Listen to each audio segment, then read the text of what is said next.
నాకు ఈ సీట్ ఇవ్వలేని చంద్రబాబు నాయుడు పోలవరం ఎలా కడతాడని ఆయన అన్నారు. అది ఆయన ఒప్పుకున్నారండి.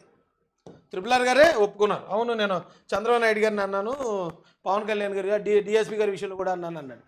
ఆకివీడు రామాలయం విషయంలో అందరూ త్రిపుల్ గారికే సపోర్ట్ చేసావు. నిర్మాణం ఏమండి త్రిపుల్ గారికే సపోర్ట్ చేసావు అంటే ఆయన ఏమంటాడు తెలుసా? నువ్వేం సపోర్ట్ చేసావు రాజేష్? నాకు నువ్వు గవర్నమెంట్ని సపోర్ట్ చేసావా, లేకపోతే నువ్వు కోర్టుని సపోర్ట్ చేసావా, నువ్వు ఏ విధంగా సపోర్ట్ చేసావా అని అడుగుతున్నాడు ఆయన. సరే, ఆయనకే అన్న త్రిపుల్ అన్న మీకే చెప్తున్నాను, మీరు గతంలో కూటమి ప్రభుత్వం గెలవడానికి సపోర్ట్ చేశాను, నేనే సపోర్ట్ చేశాను మొత్తం చాలాసార్లు అన్నారు. గుర్తు తెచ్చుకోండి. ఏం సపోర్ట్ చేశారు మీరు?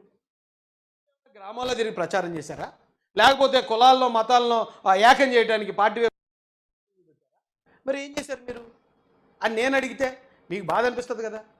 ఏటి రాజేష్ తమ్ముడు నన్ను ఎలాగన్నా ఏంటి? నేను ప్రతిరోజు రచ్చబండ పెట్టాను, ప్రతిరోజు నేను వీడియోల ద్వారా ప్రజలను చైతన్యం చేశాను, నేను హైదరాబాద్లో పెట్టాను, ఢిల్లీలో పెట్టాను మీరు చెప్తారు కదా. మేము కూడా అదే ఒప్పుకుంటాం. ఆ రోజు మీరు ప్రజలను చైతన్యం చేశారు కదా. దేని ద్వారా? మీడియా ద్వారా, సోషల్ మీడియా ద్వారా. మీరు సోషల్ మీడియాలో మాట్లాడిన మాటల ద్వారా గవర్నమెంట్ నెగ్గింది అని మీరు చెప్తే లేని తప్పు అంటే మేము అదే సోషల్ మీడియా నుంచి ఒరే బాబు దళితులు ఎవరో రామాలయం జోలికి వెళ్ళకండి, రామాలయం కట్టడం న్యాయం, అక్కడ దాడి చేయడం మీ తప్పు, మీరు తప్పు చేశారు కాబట్టి మీరు జైలుకి పోతున్నారు, మీరు దాడి చేయకండి, ఎవడో రెచ్చగొడితే మీరు రెచ్చిపోకండి అని మేము చెప్పిన మాటల ద్వారా, మేము తీసుకొచ్చిన చైతన్యం ద్వారా మీరు వెళ్ళి అక్కడ శంకుస్థాపన చేసినప్పుడు ఏమన్నా గొడవ ఎవరన్నా ఒక్క మాట మాట్లాడారండి? అంటే అది మేము సపోర్ట్ చేసినట్టు కదా సార్?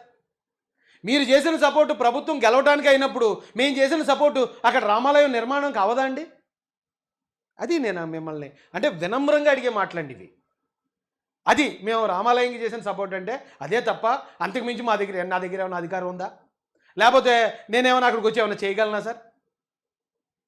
ప్రజల్ని చైతన్యం చేసి ఇది మతం గొడవ కాదు, ఇది చర్చికి రామాలయంకి వచ్చిన గొడవ కాదు, రామాలయం ప్లేస్లో రామాలయం కడుతున్నారు, అది తప్పు కాదు, రఘురామరాజు గారు చేసే పని సమర్థిస్తున్నానని చెప్పినప్పుడు కూడా చాలామంది నన్ను తిట్టారు మా వాళ్ళే. నువ్వు ఎలా సపోర్ట్ చేస్తావు రఘురామరాజుకి, ఆయన అంతకుముందు అలాగన్నాడు, ఇప్పటికీ మన కులాన్ని తిడుతున్నాడు, మతాన్ని తిడుతున్నాడు అంటే తిట్టేదాన్ని వ్యతిరేకిద్దాం, కానీ ఆయన వచ్చి అక్కడ రూల్ ప్రకారం కట్టేదాన్ని ఎలా వ్యతిరేకిస్తాం?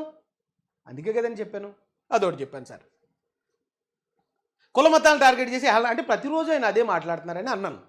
అయితే దీనికి వారు ఏం చేశారంటే ప్రెస్ మీట్ పెట్టి రాజేష్ నన్ను వైసీపీ వాళ్ళు తిట్టమంటున్నాడు అన్న. ఎక్కడన్నా ఉందండి తిట్టమన్న మాట? న్యాయమా సార్ ఇది? మీరు పెద్దవారు, అన్నీ తెలిసినవారు, మీరే అలా మాట్లాడితే రాజేష్ తిట్టమంటున్నాడు అనే మాట మీరే మాట్లాడితే ఇంకా నేను ఏం చెప్పాలి చెప్పండి? ఇది క్లోజ్.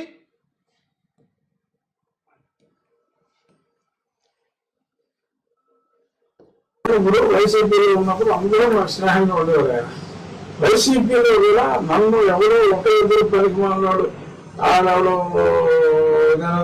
కొట్టాను చూసాను.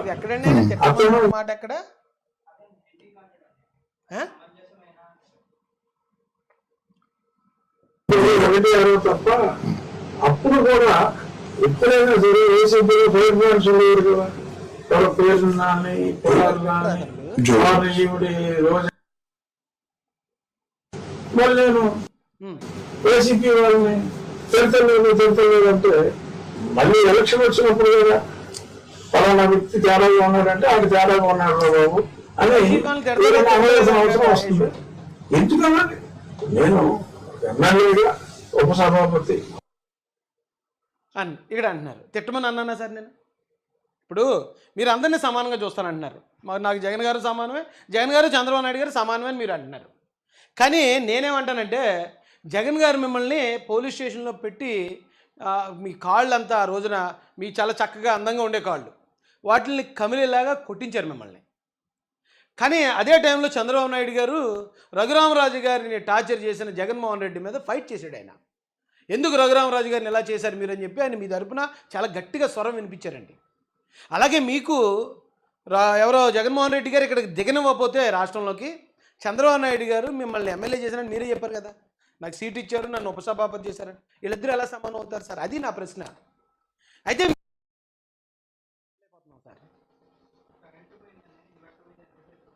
తెలీదా? మేము ఉండలేకపోతున్నాం, అది మా బాధ. మీరు చాలా ఉన్నతంగా ఆలోచిస్తున్నారు. ఇంకా చాలా మాటలు అన్నారు. జగన్ గారు నన్ను ఏమనలేదు, అంబటి రాంబాబు నన్ను ఏమనలేదు, రోజా నన్ను ఏమనలేదు, నాని నన్ను ఏమనలేదు, కొడాలి నన్ను వాళ్ళందరూ నా స్నేహితులే. వాళ్ళందరూ మమ్మల్ని కూడా ఏమనలేదు సార్. ఈ రాష్ట్రంలో ఉన్న తెలుగుదేశం కార్యకర్తలని, జనసేన కార్యకర్తలు కూడా ఏమనలేదు. అంటే మా పార్టీ అధినేతలను అన్నారు. వాళ్ళని డిఫేమ్ చేసి, వాళ్ళని చంపాలని చూసి, వాళ్ళ మీద దాడులు చేస్తూ ఉంటే మాలాంటి వాళ్ళందరికీ కోపం.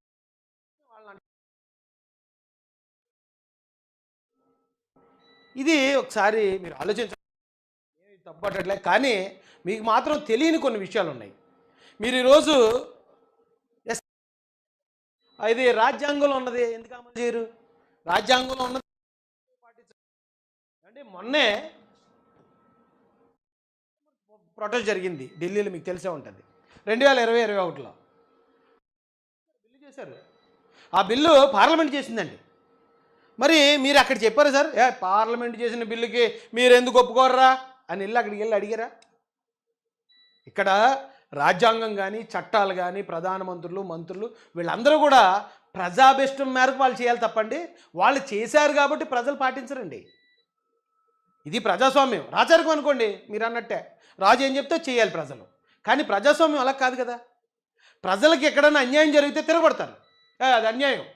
అది రాష్ట్రపతి గారు కానివ్వండి, రాజ్యాంగం ఇప్పుడు దాకా 106 సార్లు 107 సార్లు మార్చారు కదండి. అంబేద్కర్ గారు రాసిన రాజ్యాంగాన్నే 106 సార్లు మార్చారు. ఆ మార్చే అవకాశం కూడా ఎవరు ఇచ్చారు అనుకుంటున్నారు? అంబేద్కర్ గారే ఇచ్చారు. రాజ్యాంగం కాలానుగుణంగా మీరు మార్చుకోండి, ప్రజాభిష్టం ప్రకారం మీరు మార్చుకోండి అని ఆయన ఇచ్చాడు సవరణ చేసుకోమని. ఇప్పుడు దాకా 106 సార్లు సవరణ చేశారు. ఫస్ట్ రాజ్యాంగ సవరణ ఎప్పుడు జరిగిందో తెలుసా సార్ రాజుగారు? 1951లో జరిగింది మొట్టమొదటి రాజ్యాంగ సవరణ. దీన్ని బట్టి మీకు ఏం అర్థమైందండి? 1950లో ప్రెసిడెన్షియల్ ఆర్డర్ వచ్చిందని మీరు చెప్తున్నారు. ఆ ప్రెసిడెన్షియల్ ఆర్డర్ అనేది సవరణతో పెట్టింది కాదు కదా, అంటే సవరించి పెట్టలేదు. ప్రెసిడెన్షియల్ ఆర్డర్ అని ఒకటి అంటే ఏదో అనామతిగా పెట్టారు అంతే. సవరించాలంటే పార్లమెంటు, ఎంపీలు, అసెంబ్లీలు ఎంత ఉంటుంది మ్యాటర్. కాబట్టి అది సవరించకుండా పెట్టిన ఒక ఆర్డర్ అండి. ఆ ఆర్డర్ను పాటించేయమంటున్నారు మీరు. ఆ ఆర్డర్ కూడా అందరికీ సమానంగా ఉందా సార్? అది మీరు అంటున్నారు క్రిస్టియానిటీ గొప్ప మతం, ఆ మతంలో కులాలు లేవు, ఆ మతంలోకి వెళ్ళాక మీరు ఎలాగా కుల రిజర్వేషన్ తీసుకుంటారని. అయితే మీకు ఇంకొక మాట చెప్తాను సార్. అది కులాలు లేని మతంలోకి వెళ్ళిన ఎస్సీలు మాత్రమే కాదు సార్. ఆ కులాలు లేని మతంలోకి గిరిజనులు వెళ్ళారు, ఎస్టీలు, బీసీలు వెళ్ళారు, ఓసీలు కూడా చాలామంది వెళ్ళారండి ఆ కులం లేని ఆ గొప్ప మతంలోకి. అయినా కానీ ఓసీలు ఈవీఎస్ రిజర్వేషన్ తీసుకుంటున్నారు సార్, బీసీలు బీసీ రిజర్వేషన్ తీసుకుంటున్నారు సార్, ఎస్టీలు గిరిజన రిజర్వేషన్ తీసుకుంటున్నారు సార్. మరి కులం లేని మతంలోకి వెళ్ళిన గిరిజనులు, బీసీలు, ఓసీ సోదరులు వాళ్ళందరూ రిజర్వేషన్లకు అర్హులైనప్పుడు ఒక ఎస్సీలకు మాత్రమే పెట్టడం అనేది తప్పు సార్. అది కూడా రాజ్యాంగంలో ఉంది అన్నారు. అది అంబేద్కర్ గారు రాసిన రాజ్యాంగంలో లేదు సార్. అంబేద్కర్ గారు 1949 నవంబర్ 26న రాజ్యాంగం కంప్లీట్ చేసి ఇచ్చారండి. అప్పటికి లేదు. అది ఎప్పుడు వచ్చింది? 1950లో వచ్చింది. అది కూడా ఎలాగొచ్చింది? సవరణ చేసి పెట్టలేదండి. సవరణ చేసి ఎంపీలు అందరూ, అసెంబ్లీలు అన్నీ వచ్చి పెట్టలేదు. జస్ట్ ఒక లెటర్ రాపించి పెట్టించారు. ఈవేళ మీరు అంటున్నారు అది సవరించాలంటే ఇన్ని అసెంబ్లీలు ఉండాలి, చంద్రబాబు నాయుడు గారు, లోకేష్ గారు, పవన్ కళ్యాణ్ గారు సరిపోరు, ఇన్ని అసెంబ్లీలు ఉండాలి, ఇన్ని ఎంపీలు ఉండాలి అంటున్నారు. ఉండక్కర్లేదు సార్. ఎందుకంటే అది అలా చేసిన సవరణ కాదు. మీరు ఎప్పుడైతే బుద్ధిస్టులకి, సిక్కులకి, క్రిస్టియన్స్కి, ముస్లిమ్స్కి, దళితులు మారితే చల్లదని ఉందండి 1950లో. కానీ తర్వాత బుద్ధిస్టులకి ఇస్తారు సార్. అప్పుడేమీ రాజ్యాంగ సవరణ, పార్లమెంట్లు, అసెంబ్లీలు ఏమీ లేదండి. అలాగే సిక్కులకి ఇచ్చేశారు సార్, అప్పుడు కూడా ఏమీ లేదు. నిజం చెప్పాలంటే బుద్ధిజంలోనూ సిక్కిజంలో కూడా కుల వ్యవస్థ లేదండి. అయితే ఇలాంటివన్నీ మీకు పూర్తిగా మీరు లేదు. ఎందుకంటే ఆ బాధ మేము పడేవాళ్ళం కాబట్టి మాకు తెలుస్తుంది. కాబట్టి ఎవరన్నా సడన్గా వచ్చేది రూలు మీరు పాటించండి, మీరు అలా చేయండి అన్నప్పుడు ఖచ్చితంగా బాధ అనిపిస్తుంది సార్. బాధ అనిపిస్తుంది. ఒకవేళ ఏదైనా ఉందా? కలెక్టర్ గారు, ఆర్డీఓ గారు చూసుకుంటారు, వాళ్ళు చూసుకుంటారు సార్. అది మీరు ఇలా పబ్లిక్గా మాట్లాడడం వల్ల చాలా బాధ అవుతుందండి మాకు. మీకు మొన్న కూడా మీరు విజయ్ గారు గురించి ఒక వీడియో మాట్లాడారు సార్. ఏమంటే తమిళనాడు సీఎం గారు అయినా విజయ్ గారి కోసం ఎవరో కుర్రోళ్ళు చాలామంది పెట్టుకున్నారు. ఏమని? విజయ్ జోసెఫ్ అని ఉంది కదా. జనరల్గా క్రిస్టియన్ నేమ్ ఉంటే ఎస్సీ అనుకుంటారండి. ఆయన ఒకవేళ రెడ్డి కావచ్చు, ఆయన కాపు కావచ్చు, ఆయన కమ్మ కావచ్చు, ఎవరైనా కానీ ఆయన పేరేం పేరు అనగానే పలానా జోసెఫ్ అనుకోండి, ఓహో ఎస్సీ వాళ్ళు ఉందనుకుంటారు. క్రిస్టియానిటీ అంటే అది ఎస్సీల మతం అనేది ఓ నానుడు ఉండేది సార్. అలాగే విజయ్ జోసెఫ్ అన్నారు కాబట్టి ఒకవేళ ఆయన ఎస్సీ ఓడేమో అనుకుని కొద్దిమంది పిల్లలు ఏమన్నా అరే మా ఓడరా సరే కనీసం ఇంతమంది 40 కోట్ల మంది ఎస్సీలు ఉన్నారు ఈ దేశంలో, కనీసం ఇప్పటికొక్కడు సీఎం అయ్యాడు మనకి కాంచీరామ్ గారి తర్వాత మాయావతి తర్వాత ఒక్కడు సీఎం అయ్యాడని ఒకవేళ ఏదన్నా జాతిలో ఆత్మగౌరవం కోసం దేనికోసం కుర్రలు పెట్టుకుని ఉండొచ్చు. దాన్ని ఒక ఉపసభాపతి స్థాయిలో మీరు వచ్చి అడు ఎస్సీ కాదు, అతను ఎస్సీ కాదు, ఎస్సీ అని గొడ్డలు చింపుకుంటున్నారు ఎందుకు? మీరేమి గొడ్డలు చింపుకోకండి, అతను ఎస్సీ సార్ మీరు ఎందుకు సార్ ఇవ్వటం? అది ఈ దేశంలో దేవుళ్ళకి కూడా పలానా దేవుడు మా కులస్తుడు, పలానా దేవుడు మా కులస్తుడు అని చెప్పుకునే ఆచారం ఉంది కదా సార్. దేవుళ్ళనే మా కులస్తులని ఓన్ చేసుకుంటున్నట్టు ఈ సమయంలో. సరే విజయ్ జోసెఫ్ అన్నారు కాబట్టి ఒకవేళ అతను దళితుడేమో అనుకుని ఎవరన్నా కొంతమంది కుర్రలు ఆనందపడ్డారు అనుకోండి, సరే పడితే పడినలే కొంచెం వాళ్ళలో ఆత్మగౌరవం పెరుగుతుంది, సరే వాళ్ళు ఏదో కొంచెం ప్రౌడ్గా ఫీల్ అవుతున్నారు కదా అని వదిలేయచ్చు కదా సార్. మీరు ఒక ఉపసభాపతి స్థాయిలో మీరు వచ్చి మీరు ప్రెస్ మీట్ పెట్టి చెప్పి మీరేం గొడ్డలు చింపుకోకుండా అన్నప్పుడు మా మనసు బాధపడింది సార్, హానెస్ట్గా చెప్తున్నాను. ఎందుకంటే మాలాంటి వాళ్ళు ఎవరు చెప్పలేదు, అసలు ఆయనే కులం వద్దు అనుకున్నాడు, ఆయన కులమే రాయలేదట. మేము ఎవరు వచ్చి పలానా ఆయన మాకు అప్పుడు ఆయన మా కులమైనా మా మతమైనా మాకేమి ఇక్కడ ఒరిగేది లేదు. ఇక్కడ మాకు ఏదైనా ఒరగాలంటే చంద్రబాబు నాయుడు గారు, లోకేష్ గారు, పవన్ కళ్యాణ్ లేకపోతే మోడీ గారు వీళ్ళ కూటమి ప్రభుత్వం కాబట్టి వీళ్ళు ఏదైనా చేస్తేనే జరుగుతుంది. అలాంటప్పుడు ఎవరో కుర్రోళ్ళు అన్న మాటకు కూడా మీరు వచ్చి పోనీ మీరు ఒకవేళ విజయ్ గారు పార్టీ కార్యకర్త అనుకోండి, మా నాయకుడిని మీరు ఎస్సీ అంటున్నారే అంటే మేము అర్థం చేసుకుందాం సార్. మీరు తెలుగుదేశం పార్టీకి సంబంధించి పైగా ఉపసభాపతి అలాంటి కుర్రోళ్ళు ఏదో పెట్టుకున్న పోస్టులకు కూడా ఎస్సీ కాదు మీరు గొడ్డలు చింపుకోకండి అని మీరు మాట్లాడిన మాటలు మాకు బాధ అనిపిస్తుంది సార్, బాధ అనిపిస్తుంది. కానీ ఒకటే మాకు అడ్డంకి ఏముంది, లేకపోతే మేము ఎందుకు మాట్లాడలేకపోతున్నాం అంటే పార్టీలో ఉన్నాం, పార్టీ క్రమశిక్షణ. సరే ఏదైనా ఉంటే పార్టీ పెద్దలు చూస్తారు కదా వారి దృష్టికి తీసుకెళ్దాం అనుకుని వారే చెప్తారు అనుకుంటూనే ఉన్నాం ఇప్పుడు ఇంకా మేము. కానీ మీరు కూడా ఆలోచించండి సార్ ఒకసారి అంటే అందులో కూడా కొందరు బట్టలు చింపేసుకుని స్వయం శక్తితో ఏ కులం పేరు ఎత్తకుండా ఏ మతం పేరు ఎత్తకుండా అన్ని కులాలని అన్ని మతాలని గౌరవించే తమిళ హీరో విజయ్ చీఫ్ మినిస్టర్ అయితే ఇక్కడ కొంతమంది మరి అతను మా దళితుడు అని చెప్పి ఏముందండి తప్పే ఉంది. ఒకవేళ అలాగంటే తప్పే ఉంది, పోనీ అంటే అనుకున్నారులే అని చెప్పి వదిలితే అయిపోద్ది కదా. అంటే దేవుళ్ళు కూడా మనం కులంతోనే కదా దగ్గర చేసుకున్నాం. అలాంటప్పుడు పర్లేదు వదిలేదండి. అలాంటప్పుడు ఒకవేళ పక్క రాష్ట్రంలో సీఎం అయ్యాడు, ఎసరా మా కులస్తుడు, పోన్లే ఒక మంచి రోజులు వస్తున్నాయి, మేము కూడా ఏదో రోజుకి మేము మా పిల్లలు కూడా బాగుంటాం అనే ఒక ఆశ దళితుల్లో వస్తే తప్పే ఉంది సార్. దాంట్లో ఎవరికి నష్టం?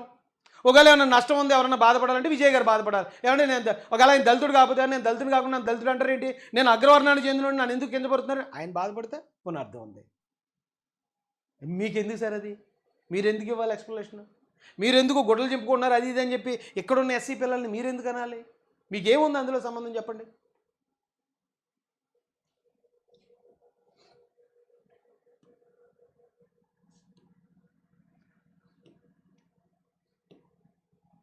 మళ్ళీ అంటే రఘురామరాజు గారిని తప్పు పట్టాలని ఆయన విమర్శించాలని కాదండి. ఆయన ఒక రేంజ్లో ఉంటాడు మనిషి, ఒక ఆలోచనలో ఉంటాడు, ఒక రేంజ్ ఈగో ఉంటుంది, ఒక వైఫై ఉంటుంది ఆయన చుట్టూరా. మేము కాదంటలే. ఇప్పటికీ మిమ్మల్ని రిక్వెస్ట్ చేసేది ఎందుకంటే దీనివల్ల ఒకటి మాలాంటి నాయకులు ఎంతోమంది మేము ఎస్సీలతో మాట్లాడాం.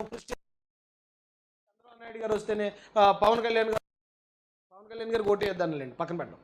ఎందుకంటే అప్పుడు ఆయన ఇచ్చిన ఒక స్టేట్మెంట్, ఆయన పర్సనల్గా ఆయనతో మాకేం శత్రుత్వం లేదు, మాకున్న భయాల రీత్యా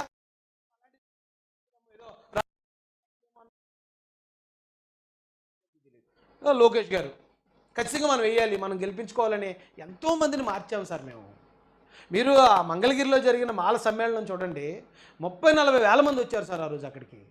మాలల ఆత్మీయ సమ్మేళనాలు నేను పెట్టాను సార్ అందరితో. అప్పుడు వైసీపీలో కాంగ్రెస్లో ఉన్న ఆలోచనలో ఉన్న మా వాళ్ళు ఎంతోమందిని మేము పర్సనల్గా మార్చామండి, మేము తీసుకొచ్చిన తర్వాత ఈ రోజున మీరు ఇలా మాట్లాడుతుంటే రాజేష్ రెడ్డి నువ్వు ఇలా చెప్పావు కదా, ఆయన అలా అంటున్నాడు కదా అంత పబ్లిక్గా విమర్శిస్తుంటే నువ్వేం చేస్తున్నావు, పార్టీ పెద్దలు నువ్వు ఎందుకు అడగట్లేదు, పార్టీ పెద్దలు ఎందుకు యాక్షన్ తీసుకోవట్లేదు అంటుంటే మా దగ్గర సమాధానం ఉండలేదండి. అలాగని మేము కూడా మీకులాగే మీరు విమర్శిస్తున్నారు కదా, మీరు మాట్లాడుతున్నారు కదా, మీకు అవసరం లేని టాపిక్ మీరు మాట్లాడినప్పుడు మాకు అవసరం లేదు మేము మాట్లాడితే అభివృద్ధి పక్కదారి పడేస్తుంది సార్. పెద్దలు చేస్తున్న అభివృద్ధి కార్యక్రమాలన్నీ ప్రజల దృష్టి దాని నుంచి గొడవల మీదకి వచ్చేది. జగన్ గారికి అదే కావాలి, జగన్ గారికి అదే కదా సార్ కావాలి.